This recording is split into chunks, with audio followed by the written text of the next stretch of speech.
सुप्रभात सभी भैया बहनों को प्रातः वंदन। कक्षा सप्तम विषय विज्ञान अध्याय 3 ऊष्मा हमारा चल रहा था। इसमें हमने ऊष्मा क्या है, थर्मामीटर और प्रयोगशाला तापमापी, इसके बारे में अध्ययन किया। इससे पिछले वाले वीडियो में हमने चालन विधि पर अध्ययन किया था। चालन क्या होता है, किस प्रकार वो ठोसों में स्थानांतरित होता है, गर्म वस्तुएं ठंडी की ओर किस प्रकार स्थानांतरित होती है, ये हमने चालन में जाना था। आज हम देखेंगे संवहन। संवहन जो होता है ये किसमें होता है, किस प्रकार होता है, ध्यान रखते हैं। संवहन विधि क्या होती है, तो संवहन द्वारा ऊष्मा का स्थानांतरण करने के लिए किसी माध्यम की आवश्यकता होती है। इसके लिए भी किसी न किसी माध्यम की आवश्यकता होती है, जब जाके संवहन होता है, यानी कि ऊष्मा एक स्थान से दूसरे स्थान पर पहुंचती है। जबकि चालन में हमने ठोस पदार्थों में संवहन देखा था, ठोस पदार्थों में चालन देखा था। इसी प्रकार हम देखते हैं कि द्रव तथा गैसों में ऊष्मा स्थानांतरण संवहन द्वारा होता है। तो यहाँ पर क्या आ रहा है, द्रव तथा गैसों में, द्रव पदार्थ जो होते हैं, गैस जो होती है, वायु में ऊष्मा का स्थानांतरण संवहन विधि के द्वारा होता है। ठीक है, जबकि चालन विधि द्वारा ठोस पदार्थों में होता है। तो हम यहाँ पर एक प्रयोग द्वारा इसको समझेंगे कि द्रवों तथा गैसों में किस प्रकार से ऊष्मा का स्थानांतरण होता है। सबसे पहले हमने यहाँ पर एक बीकर लिया है, जिसे प्लास्टिक को बोल सकते हैं, प्लास्टिक कहते हैं इसको। एक गोल पेंदे का बीकर लिया है। इस गोल पेंदे के बीकर को एक त्रिपद स्टैंड पर लगा दिया है, 3 पैरों वाले स्टैंड पर, और इसमें 2 तिहाई से ज्यादा जल भर दिया है। ये भी आपके बुक में भी लिखा रही है, इसमें ध्यान रख सकते हैं, उसमें पढ़ सकते हैं, यदि नहीं आप समझ लेंगे। जल भर दिया है, 2 तिहाई यानी आधे से ज्यादा भर दिया है, और इस त्रिपद स्टैंड पर इसको रख दिया है।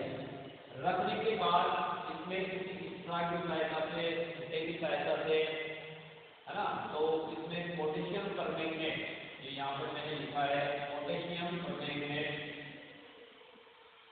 KMnO3 होता है रासायनिक सूत्र इसका। तो पोटेशियम परमैंगनेट जो होता है, इस पोटेशियम परमैंगनेट का एक टुकड़ा इसमें डाल दिया है। डालने के बाद हमने इस त्रिपद स्टैंड को इस तरह से लगाया है कि इसके नीचे हम मोमबत्ती रख सकते हैं, और इस त्रिपद स्टैंड को पर रखकर जार जो होता है, फ्लास्क जो है, बीकर है हमारा, इसको हम गर्म करें। तो गर्म करें तो इसकी लो जो है पोटेशियम परमैंगनेट के पहले, पोटेशियम परमैंगनेट स्थान पर जो स्थान ले रहा है, इस पहले को गर्म करें, और गर्म करने के बाद हमें ये क्रिया दिखाई देगी। तो ध्यान कर लेते हैं क्या होता है इसमें। जैसे ही पोटेशियम परमैंगनेट, ये पोटेशियम परमैंगनेट वाला और ये पानी गर्म होता है इस स्थान का मोमबत्ती से, तो गर्म पानी जो है ऊपर उठने लग जाता है। अब ऊपर उठ रहा है, ये कैसे पता चलेगा, तो ये पोटेशियम परमैंगनेट जो हमने डाला है, ये जैसे गर्म होगा तो ये धारियों के रूप में ये पानी को ऊपर ले जाएगा, यानी कि धारियों के रूप में ये पानी को ऊपर ले जाता है। तो ध्यान कर लेते हैं,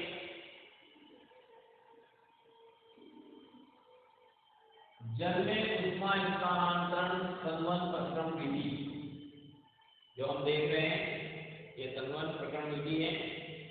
इसमें क्या किया हमने, सबसे पहले गोल पेंडे का बीकर लेते हैं, फ्लास्क भी बोल सकते हैं, मैंने बोला आपको, बीकर भी बोल सकते हैं, जार भी बोल सकते हैं। गोल पेंडे का एक बीकर लिया और जल से 2 तिहाई भरते हैं, और जल से इसको 2 तिहाई भर दिया। अब अगली स्टेप क्या होती है, अब बीकर को तिमाही स्टैंड यानी 3 पैरों के स्टैंड पर इस प्रकार रखते हैं कि जिससे इसके नीचे हम मोमबत्ती को रख सकें, जिसके नीचे मोमबत्ती रखकर गर्म कर सकें और इसको गर्म कर सकें, जो स्टैंड ऐसे बन रहा है। इसके बाद बीकर में एक स्ट्रा की सहायता से बीकर के पेड़ पर, बीकर का ये पेड़ा है, उसका एक सहायता से पोटेशियम परमैंगनेट का एक टुकड़ा या क्रिस्टल धीरे से रखते हैं, इसमें धीरे से रख देते हैं। आगे क्या करते हैं, अब मोमबत्ती जलाकर जल को गर्म करते हैं, इस जल को गर्म करते हैं तो क्या होता है, तो लो के पास, लो यानी मोमबत्ती जल रही है, इसके पास का ना पहले के पास, लो के पास का जल गर्म हो जाता है। स्वाभाविक है, मोमबत्ती की ज्वाला से लो के पास वाला सिरा जो जल है वो गर्म हो जाएगा। फिर क्या होता है, हम देखते हैं कि गर्म जल ऊपर उठता है, गर्म जल हमेशा ऊपर उठता है, हम जानते हैं, जो कि पोटेशियम परमैंगनेट के कारण रंगीन धारियों के रूप में दिखाई देता है। जैसे जैसे जल गर्म होता है तो पोटेशियम परमैंगनेट अपना कलर छोड़ता है, तो इन रंगीन धारियों के रूप में वो पानी ऊपर आता हुआ नजर आता है। तो इससे क्या होता है कि हमें पता चलता है कि पानी गर्म होकर ऊपर उठ रहा है, और फिर क्या होता है, रंगीन धारियों के रूप में दिखाई देता है। इस गर्म जल के आसपास का ठंडा जल, ये गर्म हो गया, ये इतना गर्म हो गया और गर्म होकर ऊपर उड़ गया पानी धारियों के, रंगीन धारियों के रूप में, किसके कारण, पोटेशियम परमैंगनेट के कारण, तो रंगीन धारियों के रूप में ऊपर उड़ गया। लेकिन इसके आसपास का जो जल है वो ठंडा जल है, यदि गर्म होकर ऊपर उड़ जाता है तो उस एक स्थान पर एक ठंडा जल आ जाता है। फिर क्या होता है, आसपास का ठंडा जल उसका स्थान लेने के लिए आ जाता है, और आसपास का जो ठंडा जल उसका स्थान लेने के लिए आ जाता है, और फिर वो ऐसे गर्म होता है और फिर धारियों के रूप में ऊपर उठता है। इस तरह से धीरे धीरे बीकर का सारा पानी गर्म हो जाता है, और गर्म होने के बाद हमें इस तरह के रंगीन, इस तरह ये रंगीन पानी हमें इसमें धारियों के रूप में दिखाई देता है। और ये प्रक्रिया तब तक चलती रहती है जब तक कि बीकर का सारा पानी गर्म नहीं हो जाता है। समझे आप, हमने मोमबत्ती लगाई है, पानी गर्म हुआ है, एकदम सारा पानी गर्म नहीं होता है, क्योंकि ये लो जहां तक आ रही है वो पानी गर्म होगा, ये पानी गर्म होकर ऊपर उठता है और इसके स्थान पर आसपास का ठंडा पानी आ जाता है। फिर वो गर्म होकर ऊपर उठता है, फिर दूसरा ठंडा पानी जो है वो उसके स्थान पर है। ऐसे धीरे धीरे ये प्रक्रिया चलती रहती है और बीकर का सारा पानी गर्म हो जाता है। इस तरह यह उष्मा स्थानांतरण की ये विधि संवहन कहलाती है, और इस प्रकार से जल में उष्मा का स्थानांतरण संवहन द्वारा होता है। ठीक है, जल के आसपास का ठंडा जल उसके स्थान लेने की आवश्यकता है, और इस प्रकार यह विधि क्या कहलाती है, संवहन विधि कहलाती है। इस प्रकार जल में उष्मा का संवहन में आप देख सकते हैं।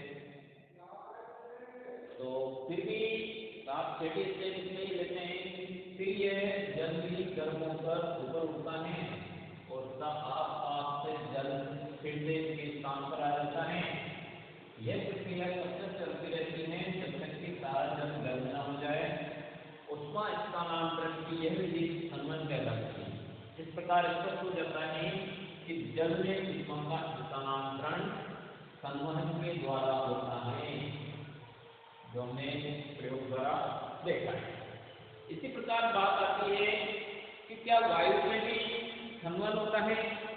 तो आपने देखा होगा कि जब एक मोमबत्ती जलती रहती है, एक मोमबत्ती को जब हम जलाते हैं तो इसके ऊपर एक हाथ हमने ऐसे रखा, दूर रखना है, और ऐसा प्रयोग अकेले में नहीं करना है, आप हाथ जलाओगे तो जब हम इसको देखते हैं, महसूस करते हैं कि ऊपर से ये ज्यादा गर्म होती है, क्योंकि गर्म जो लो होती है ये ऊपर उठती नजर आती है, ऊपर उठ रही है, इसलिए ऊपर का तापमान ज्यादा रहता है। लेकिन अगर हम साइडों में हाथ लगा के देखें तो हमें इतनी लो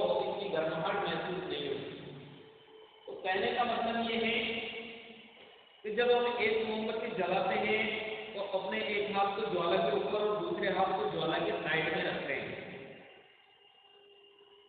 क्या दोनों हाथों को समान गर्मी का अनुभव होता है?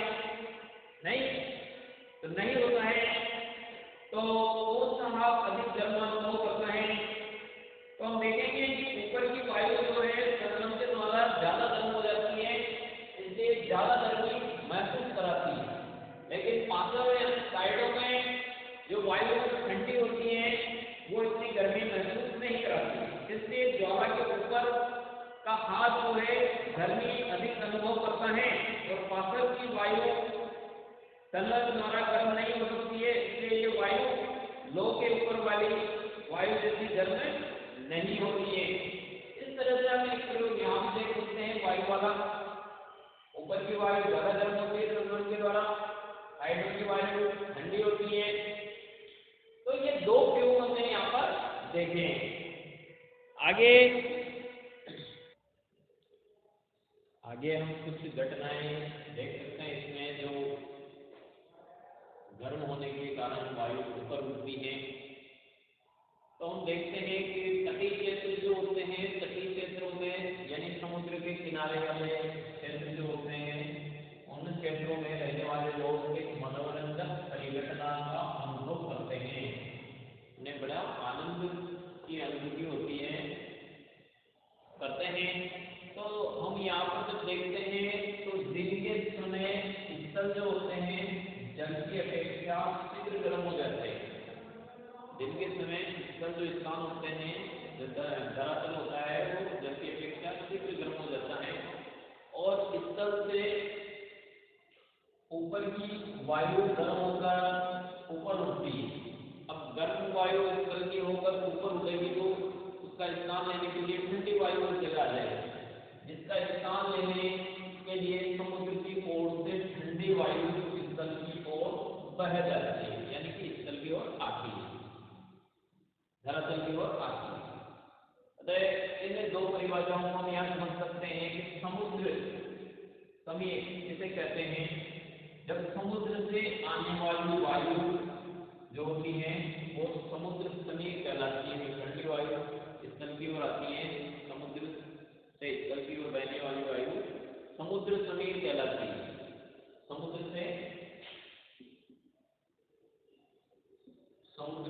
स्थल की ओर, स्थल की ओर ये वायु आती है, इसको बोलते हैं समुद्र समीर। समुद्र से आने वाली वायु समुद्र समीर कहलाती है। थल समीर क्या होता है? थल यानी स्थल, स्थल भाग से समुद्र की ओर चलने वाली वायु थल समीर कहलाती है। यानी कि जो हमारे मकान होते हैं उनकी तरफ से वायु समुद्र की ओर जाती है, उसे हम बोलते हैं थल समीर। क्या बोलते हैं? थल समीर, यानी कि स्थल से समुद्र की ओर जाने वाली वायु, स्थल से समुद्र की और जाने वाली वायु। इस तरह से हमने यहाँ पर समुद्र समीर और थल समीर भी देखा है।